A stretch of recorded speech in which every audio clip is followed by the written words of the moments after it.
ಇದರಲ್ಲಿ ನಾನು ಸುಮಾರು 12-13 ವರ್ಷದವನಿದ್ದಾಗ ಓದ್ಲಿಕ್ಕೆ ಬಂದೆ.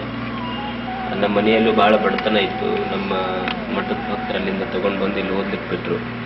ಇಲ್ಲಿ ಸುಮಾರು ನಾನು 15 ವರ್ಷಗಳ ಕಾಲ 12 ವರ್ಷಗಳ ಕಾಲ ಮಠದಲ್ಲಿ ಓದಿದ ಮೇಲೆ ಗುರುಗಳ ಲಿಂಗೈಕ್ಯರಾದ ತಕ್ಷಣ ಈ ಮಠಕ್ಕೆ ಸೇವಕನಾಗಿ ಆಯ್ಕೆ ಆದಮೇಲೆ ಹಳ್ಳಿಗಳಲ್ಲಿ ಹೋಗ್ತಾ ಇದ್ದೆ. ಹಳ್ಳಿಗಳಲ್ಲಿ ಹೋಗುವಾಗ ಅಲ್ಲಿ ಜನರ ಶ್ರದ್ಧೆ ಭಾವನೆಗಳು, ಅತ್ಯಂತ ಕಡುಬಡವರು ಸಹಿತ ಮಠಕ್ಕೆ ದಾನ ಧರ್ಮ ಮಾಡುವುದನ್ನು ನೋಡಿ, ಮತ್ತು ಕೆಲವು ವಿದ್ಯಾರ್ಥಿಗಳು, ಕೆಲವು ಜನ ಮಕ್ಕಳು ಅವ್ರ ಮೈ ಮೇಲೆ ಬಟ್ಟೆ ಇಲ್ಲದನ್ನು ನೋಡಿ, ಅವರ ಅಶಿಸ್ತಿನ ಬದುಕನ್ನು ನೋಡಿ ನನಗನಿಸ್ತು, ನಾವು ಯಾವುದ್ಯಾವುದೋ ಏನೇನೋ ಮಾಡೋದಕ್ಕಿಂತ ಮುಂಚೆ ನಮ್ಮ ಭಾಗದ ಎಲ್ಲ ಮಕ್ಕಳಿಗೆ ಮೊಟ್ಟ ಮೊದಲು ಶಿಕ್ಷಣ ಕೊಡಬೇಕು ಅನ್ನುವಂಥ ಮಹತ್ವಾಕಾಂಕ್ಷೆ ಹುಟ್ಕೊಂತ.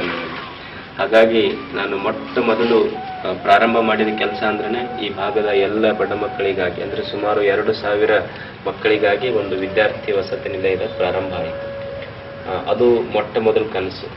ಆನಂತರ ನಮ್ಮ ಆಸೆ ಏನಿದೆ, ಈ ಭಾಗದ ಯಾವೊಂದು ಬಡ ಮಗು ಸಹಿತ ನಮ್ಮ ತಂದೆ ತಾಯಿ ಕಲಿಸ್ಲಿಕ್ಕೆ ಆಗದೆ ನಾವು ಶಾಲೆ ಬಿಟ್ವಿ ಅನ್ನುವಂಥ ಹೊರಗೆ ಬರಬಾರ್ದು ಅಂತ. ಅಟ್ಲೀಸ್ಟ್ 5ನೇ ಕ್ಲಾಸ್ನಿಂದ PUC ಸೆಕೆಂಡ್ ಇಯರ್ವರೆಗೆ ನಾವು ಮಕ್ಕಳಿಗೆ ಶಿಕ್ಷಣ ಇಲ್ಲಿ ಕೊಟ್ಟರೆ ಮುಂದೆ ಸರ್ಕಾರ ಸಾಕಷ್ಟು ಅನುಕೂಲತೆಗಳನ್ನು